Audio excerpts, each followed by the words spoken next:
Kaj, če bo jutri konec sveta? Aleksandr tukaj. Današnje coaching vprašanje je mogoče nekoliko provokativno. Mi vemo, da jutri konca sveta ne bo. Še. Nikoli pa ne vemo, kdaj se bo v tem telesu, v tem našem življenju, to življenje zaključilo. In če bi jutri bilo res konec sveta, je moje vprašanje, ki sledi temu vprašanju, kaj vse mislite, čutite, verjamete, da ostaja neizživeto, da niste uspeli uresničiti, da bi lahko živeli, naredili, dosegli, premaknili in skomunicirali. Katere besede so morda ostale neizrečene? In če bi bilo jutri konec sveta, bi si želeli, da bi te besede pred tem koncem sveta še izrekli. Kaj bi radi poskusili? Kakšno hrano? Če bi bilo jutri konec sveta, kaj bi si privoščili? Če bi bilo jutri konec sveta, komu bi povedali, da ga ali pa jo imate radi?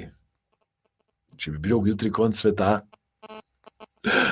kako bi nas zdravili zvečer pred spanjem? Kako bi se lepo poslovili od vseh? Kako bi lahko nekomu zaželeli lahko noč z nekim občutkom, z nasmeškom, s hvaležnostjo? Če bi jutri konec sveta, kako polno bi živeli v vsakem trenutku, ki je še ostal. In želim vam povedati, da nekoč bo konec sveta. Za vas, za mene, za vse ljudi, ki jih poznate, bo nekoč prišel dan, ko se bojo poslovili.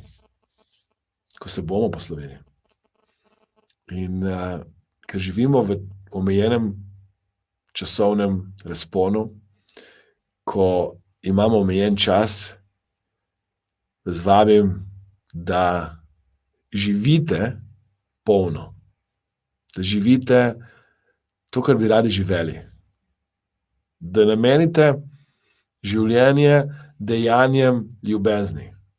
Kako je rekla nekoč mati Tereza, da ne rabite delati velikanskih del ali pa premikati gora, lahko delate majhna dejanja z veliko ljubezni. Zato, ker ljubezen je večna.